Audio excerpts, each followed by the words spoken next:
Hi, first இதில் lab joint வச்சு நம்ம சால்வ் பண்ணோம். இப்போ பட் ஜாயிண்ட் வச்சு சால்வ் பண்ண போகிறோம். 2 cover plate 10 mm and 18 mm thickness are connected by double cover butt joint using 6 mm cover plate as shown in the figure. Find the strength of the joint given M20 bolt and grade 4.6 and FE 415 plates are used. So இந்த diagram கொடுத்துட்டாங்க. இந்த diagram எப்படி இருக்குன்னா, ஒரு பக்கம் ஒரு plate இருக்குது, இன்னொரு பக்கம் அதோட பாதி அளவுக்கு தான் பிளேட் இருக்குது.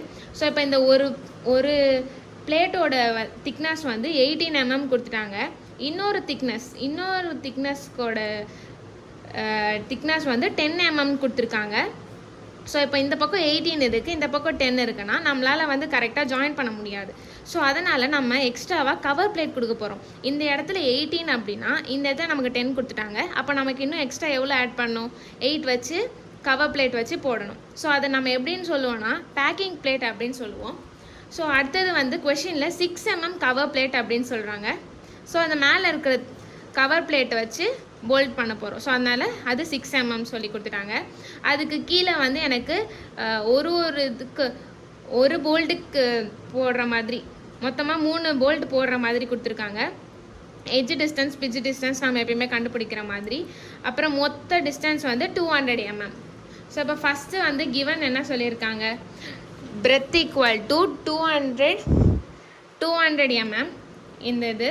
அடுத்தது திக்னஸ் வந்து 18 mm ஆர் 10 mm.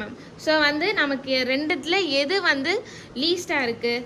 10 தானே லீஸ்ட்டாக இருக்குது. அப்போது நம்ம அடாப்ட் T ஈக்குவல் டு 10ன்னு எடுத்துக்கலாம். அடுத்தது M20 நம்ம கொடுத்துருக்காங்க. M20 போல்ட் அப்படின்னு கொடுத்துருந்தாங்கன்னா நம்ம அசியூம் பண்ணிக்க வேண்டியது டயாமீட்டர் வந்து 20, D0ஓட வேல்யூ +2 பண்ணி 22 வரும். அடுத்தது வந்து நம்பர் ஆஃப் போல்ட், மொத்தமாக இதில் எத்தனை போல்ட் இருக்குது? 12 இருக்குது. அடுத்தது நமக்கு எட்ஜ் வேல்யூ கொடுக்காததுனால A greater than 1.5 D0 அதை சால்வ் பண்ணி நமக்கு 14 நமக்கு கிடச்சிருக்கு. ஸோ அப்போ எட்ஜ் வேல்யூ 14 நமக்கு எடுத்துக்கிட்டோம். P வேல்யூ வந்து அதே மாதிரி greater than 2.5 D, அப்போது அதை சால்வ் பண்ணி Pயோட வேல்யூ 16 வந்திருக்கு.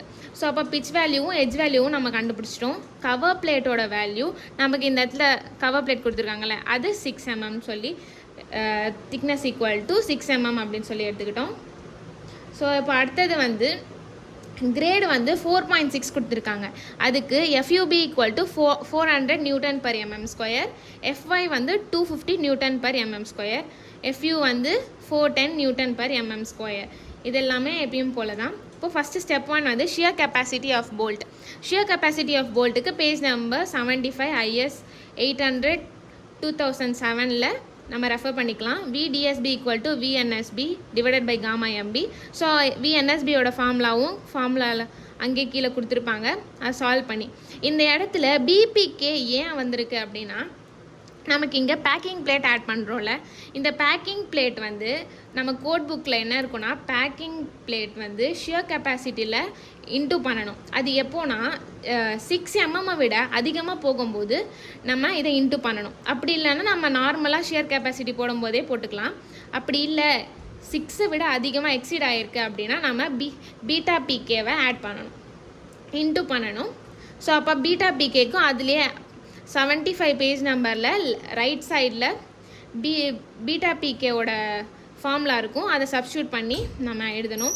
டிபிகே அப்படிங்கிறது கவர் பிளேட்டோட அது இங்கே பேக்கிங் பிளேட்டோட திக்னஸ். ஸோ அப்போ அது வந்து 8 mm சொல்லி எடுத்துப்போம். அப்போது பீட்டா பிகேவோட வேல்யூ கிடச்சிச்சு. அதை சப்ஸ்டியூட் பண்ணி நம்ம வந்து NSBயோட ஃபார்முலாவில் போட்டுவோம். ஸோ நம்ம பட் ஜாயிண்ட் அப்படின்னும் போது NS வேல்யூ 1. அதே மாதிரி ANBயோட வேல்யூ 0.78 × 20² டிவைடட் பை 4. 20ங்கிறது டயாமீட்டர். அதே மாதிரி ASBன்றது πD² divided by 4. So into 0.9ன்றது பீட்டா பிகே நமக்கு கிடச்சிருக்க வேல்யூ. இதை சால்வ் பண்ணால் நமக்கு வந்து ஒரு வேல்யூ வரும் VNSB. அடுத்தது வந்து VDSB தானே கண்டுபிடிக்கணும். அப்போ அதுக்கு 1.25 டிவைட் பண்ணணும். அடுத்தது ஃபார் 6 போல்ட்டுக்கு அப்படின்னும் போது ஒரு சைடு மட்டும் கால்குலேட் பண்ணுறதுக்கு 6 போல்ட்டோட இன்ட்டு பண்ணணும். அப்போ 6ஓட இன்ட்டு பண்ணும்போது நமக்கு ஒரு வேல்யூ வரும். அடுத்தது இப்போ ஷியர் கெப்பாசிட்டியோட வேல்யூ கிடச்சிருச்சு. அடுத்தது பியரிங் கெப்பாசிட்டி. பியரிங் கெப்பாசிட்டியோட ஃபார்முலா பேஜ் நம்பர் 75ல VDPB equal to VNPB divided by gamma MB.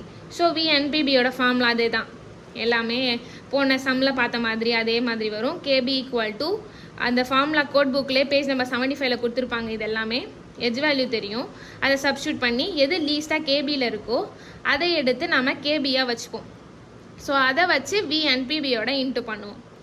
So அடுத்தது வந்து அதே மாதிரி டிவைடட் பை காமா எம்பியோட டிவைட் பண்ணுறோம். ஃபர்ஸ்ட் 6 போல்ட்டுக்கு இன்ட்டு பண்ணுறோம். ஸோ அடுத்தது 596 வந்திருக்கு எனக்கு பியரிங் கெப்பாசிட்டி. ஷியர் கெப்பாசிட்டி எனக்கு எவ்வளோ வந்திருக்கு, 557 வந்திருக்கு. ஸோ இது ரெண்டுத்தையும் கம்பேர் பண்ணும்போது எது லீஸ்ட்டாக இருக்குது அப்படின்னும் போது எனக்கு ஷியர் கெப்பாசிட்டியோட வேல்யூ தான் லீஸ்ட்டாக இருக்குது. அதனால் strength of bolt equal to நம்ம 557.88 கிலோ நியூட்டன் எடுத்துக்கிறோம்.